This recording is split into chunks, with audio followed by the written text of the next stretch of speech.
여러분 안녕하십니까? 광주 MBC 뉴스데스크입니다.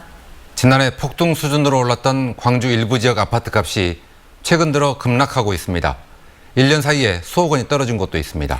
새 아파트 공급 물량이 늘어난 게 가장 큰 이유로 꼽히고 있습니다. 보도에 이재원 기자입니다. 지난해 부동산 가격 상승을 이끌었던 광주의 한 아파트 단지입니다. 전용 면적 140제곱미터 한 채가 최고 13억 원에 거래됐지만 올해엔 11억 원까지 떨어졌습니다. 다른 아파트도 상황이 비슷해 지난해 8억 5천만 원까지 치솟았던 한 아파트는 7억 원까지 빠졌고 11억 원이 넘었던 인근의 아파트도 7억 원 선까지 추락했습니다. 매수자가 없다 보니 가격이 좀 떨어지지 않을까요? 근데 지금도 들어오는 분들은 계속 근데 자기 집들이 안 팔려서 좀. 다른 지역도 사정은 마찬가지. 동구와 광산구 지역에서 가격 상승을 이끌었던 아파트 단지들이 조정을 거치면서 지난해 상승세가 시작되기 직전으로 돌아가고 있습니다. 부동산 시장에서는 전세 가격이 매매 가격 상승만큼 버텨주지 못하면서 아파트 가격이 한풀 꺾이는 것으로 보고 있습니다. 실제로 지난해 80 이상을 유지했던 광주 지역의 매매가 대비 전세 가격이 11월을 기점으로 꺾이기 시작해 지난달에는 77까지 떨어졌습니다. 여기에 신규 공급 물량이 늘어난 것도 기존 아파트의 가격 하락을 부추기는 요인이 되고 있습니다. 올해 광주에서 입주한 새 아파트는 13,000여 가구로 지난해의 2배에 가깝고 내년에도 12,000여 가구가 입주할 예정입니다. 특정 주거 지역에 대한 수요 쏠림 현상이 심화되지 않도록 노력할 필요가 있을 것입니다. 재건축, 재개발 등 도시환경 정비 사업을 균형 있게 추진하고 새 아파트 선호 현상과 맞물리면서 오래된 아파트의 가격은 당분간 조정을 거칠 것이라는 전망이 우세합니다. 이에 따라 공급 지역과 가격을 조정할 수 있는 부동산 정책도 필요해 보입니다. MBC 뉴스 이재원입니다. 광주시가 시내 전 지역을 고분양가 관리 지역으로 지정해달라고 주택도시보증공사에 요청했습니다. 광주시는 전체 33개 재개발 구역 가운데 24개 구역이 광주 동구와 북구에 있는데도 불구하고 이미 관리 지역으로 지정된 서구, 남구, 광산구와는 달리 동구와 북구는 분양가 규제 장치가 없어서 추가 지정을 요청했다고 밝혔습니다. 곡성군 의회에서 의원들끼리 서로 머리채를 잡고 다툰 사실이 뒤늦게 알려졌습니다. 그런데 싸움의 발단이 돈봉투 때문인 것으로 알려지면서 파장이 더 커지게 됐습니다. 우종훈 기자가 취재했습니다. 지난 25일 낮 12시쯤 곡성군 의회 무소속 유모 의원과 민주당 비례대표 김모 의원의 말싸움이 시작됐습니다. 고성을 주고받던 두 의원은 결국 서로 머리채까지 잡으며 몸싸움을 벌인 것으로 알려졌습니다. 우리가 뭐 직접 뭐 싸우고 그런 걸 보거나 보고 그런 것은 아니고 본인들이 이야기를 했다고 하더라고요. 그 싸운 이야기를. 다툰 이유는 돈 문제 때문인 것으로 알려졌습니다. 지난 2014년 당시 당원 신분이던 김 의원이 새정치민주연합 전남도당 간부 사무실에 들러 돈 봉투를 두고 나왔는데 이걸 돌려받겠다며 다투다 머리채까지 잡았다는 겁니다. 그 책 속에 좀 뭐 인사하려고 얼마를 넣는지를 난 보지도 못했는데 얼마인지도 액수도 말 안 했고. 하지만 왜 유 의원에게 돈을 돌려달라고 했는지 또 두고 왔다는 돈은 얼마이고 명목은 무엇이었는지 확인되지 않았습니다. 김 의원에게 직접 확인하기 위해 여러 차례 전화했지만 연락이 닿지 않았습니다. 곡성군 의회는 국민들에게 사과하는 한편 향후 대책을 논의하고 있습니다. 토의 중입니다. 지금 이제 의원님들하고 논의 중이니까 어떤 제가 드는 말씀은 없어요. 민주당이 자체 진상조사에 들어간 가운데 경찰도 사실관계 파악에 나섰습니다. 경찰은 금품 전달 의혹에 대해 주변을 통해 진위를 파악하는 한편 선거관리위원회와 선거법 위반 소지가 있는지도 함께 들여다볼 예정입니다. MBC 뉴스 우종훈입니다. 광주 남구 장애인 체육회 직원 채용이 말썽입니다. 2명에게 합격 통보를 했다가 갑자기 1명만 합격을 취소시켰습니다. 이유가 석연치 않습니다. 남궁욱 기자가 취재했습니다. 지난 2월 광주 남구는 장애인 생활체육 지도자 채용 공고를 냈습니다. 장애인 자활과 생활체육 진흥을 돕겠다는 취지인데 공고에 따라 2명이 합격했습니다. 그런데 남구 장애인 체육회는 이 중 1명의 합격을 돌연 취소했습니다. 당사자에게 합격 통보까지 한 상태였는데 행정상 오류가 있어서 재시험을 치르한다는 이유였습니다. 다시 시험을 치른 결과 첫 시험에서 합격한 지원자는 탈락한 반면 3등으로 떨어진 응시자가 합격했습니다. 체육회가 말한 행정상의 오류는 무엇일까? 장애인 체육회가 남구와 협의 없이 채용을 진행했고 인사위원 숫자도 충분하지 않았기 때문이라고 남구청은 말합니다. 현재까지 2명에서 들어왔다는 둘이 다 맞고 저 짓고 그 사람을 내주기 위한 결과부터 있지 않습니까? 그래서 제가 다시 처음부터 공부 다시 하고 하지만 문체부 지침에는 면접관이 몇 명 이상이어야 한다는 규정이 없고 채용 공고는 남구청 홈페이지에도 동시에 올라와 있어 몰랐다고 하기 어렵습니다. 채용 절차가 문제라면 처음에 합격한 2명 모두 취소됐어야 했지만 합격이 취소된 건 2명 중 1명뿐이었습니다. 이에 대해 광주 남구는 광주시 장애인 체육회에서 남구로 파견한 체육 지도자라며 광주시와 계약 기간이 끝나면 남구에서 채용해주는 관례 때문에 합격한 것이라며 전형과는 무관하다고 말했습니다. 결국 1명은 채용 특혜 의심을 받으며 합격한 상황이고 다른 1명은 납득하기 힘든 행정상 이유로 합격이 번복된 것입니다. 합격이 번복된 지원자는 청와대 국민청원 게시판에 이와 같은 글을 올렸고 광주 남구는 이와 관련해 특별감사를 진행하고 있습니다. MBC 뉴스 남고웅입니다.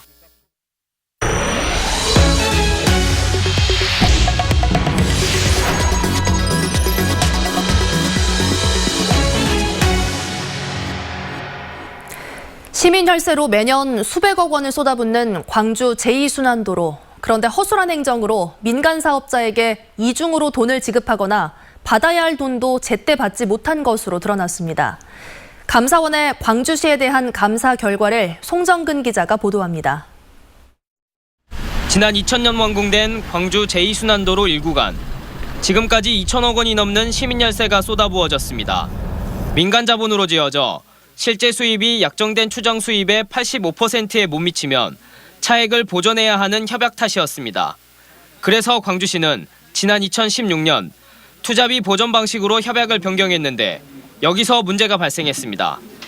감사원은 협약대로라면 2017년분 법인세부터 보전해주면 되는데 광주시가 2016년분 법인세 18억 원까지 부적절하게 줬다고 지적했습니다. 최소 수익도 보장해주고 법인세도 보전해줘 결과적으로 이중으로 지급했다는 겁니다. 광주시는 또 민간 사업자가 국세청으로부터 환급받은 시가 부담한 법인세 100억 원도 돌려받지 않고 방치한 것으로 드러났습니다. 이에 대해 광주시는 당시 법률 자문을 거쳐 행정 절차를 밟았지만 감사원이 부적정하다고 지적한 만큼 추후 법률 자문을 다시 밟겠다고 밝혔습니다. 한편 이번 감사에서는 징계 처분 등으로 승진 소요 최저 연수가 경과하지 않은 직원을 지난해 상급으로 승진 의결하는 등 모두 25건의 위법 부당 사항이 적발됐습니다. MBC 뉴스 송정근입니다. 급수 운반선을 만들겠다며 정부 예산을 받아놓고 실제로는 여객선을 만든 자치단체가 감사에서 적발됐습니다. 어이없는 배짱 행정 때문에 예산을 돌려주는 것은 물론 자칫하면 수백억 원의 제재금까지 물게 생겼습니다. 문현철 기자입니다. 진도와 가사도로 오가는 가사 페리호입니다. 항구에 묶여있다가 건조된 지 9개월 만인 지난해 12월 운항에 나섰습니다. 급수 운반선을 만들겠다고 예산 40억 원을 받아다가 실제로는 161톤급 여객선을 지어 사용하고 있습니다. 감사원은 정부 승인이 나지 않았는데도 목적을 바꿔버린 진도군의 고의성이 인정된다며 지난달 국토부에 예산 환수를 요청했습니다. 교부금을 이제 취소를 하라는 감사 처분서를 저희가 받았고요. 처분서에 따라서 후속 조치로서 저희가 보조금에 관한 법률에 따라서 조치할 계획입니다. 관심은 제재 부과금의 적용 여부, 보조금의 최대 5배까지 징수할 수 있다는 규정 때문입니다. 사용한 액수만 환수한다면 27억 원이지만 보조금 40억 원 전체의 5배라면 200억 원에 이를 수도 있다는 것으로도 해석돼 진도군은 당황하고 있습니다. 진도군은 섬 주민들의 교통 불편 해소를 위한 선택이었다고 섬 급수 지원도 가능한 선박이라며 항변하고 있습니다. 그런 부분들이 받아들이지 않는 결과에 대해서 상당히 아쉽게 생각하고 있습니다. 국토부는 감사원 결과를 받아 규정을 검토 중이라며 결정된 건 아직 아무것도 없다고 밝혔습니다. MBC 뉴스 문현철입니다. 광주시의 AI 인공지능 사업 관련 예산이 구체성이 부족하다는 이유로 제동이 걸렸습니다. 광주시의회 산업건설위원회는 광주과학기술진흥원에 오는 2023년까지 매년 20억 원씩 80억 원을 출연해 인공지능 사관학교를 운영하겠다는 광주시의 방안에 대해 보류 결정을 내렸다고 밝혔습니다. 시의회는 사업계획의 구체성이 부족해 재검토가 불가피하다는 입장을 나타냈습니다. 광주시는 예산을 확보하는 대로 전국 주요 도시에서 설명회를 열어 교육생 모집에 나설 계획이었지만 예산안 처리 절차부터 난관에 부딪혔습니다. 조선대 강동원 전 총장의 해임 처분이 정당하다는 판단이 나왔습니다. 조선대에 따르면 교육부 교원소청 심사위원회가 강 전 총장이 제기한 해임 취소 청구를 심의한 결과 청구를 기각하기로 결정했습니다. 이에 따라 조선대 법인이사회는 내일 이사회를 열어 민영돈 신임 총장을 임명할 것으로 보입니다. 조선대는 최근 사학분쟁조정위원회가 정의사 체제 전환을 결정한 데 이어 새 총장이 임명되면서 대학이 정상화 단계로 접어들 것으로 기대했습니다. 정부가 발표한 대입제도 공정성 방안에 대해 광주 교육계에서는 엇갈린 평가가 나왔습니다.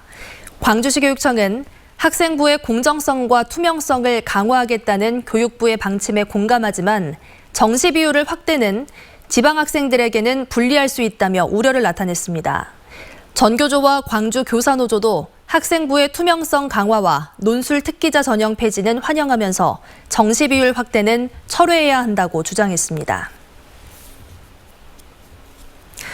한평군청 모 과장이 여성 자원봉사자를 성희롱했다는 주장이 제기돼 논란을 빚고 있습니다.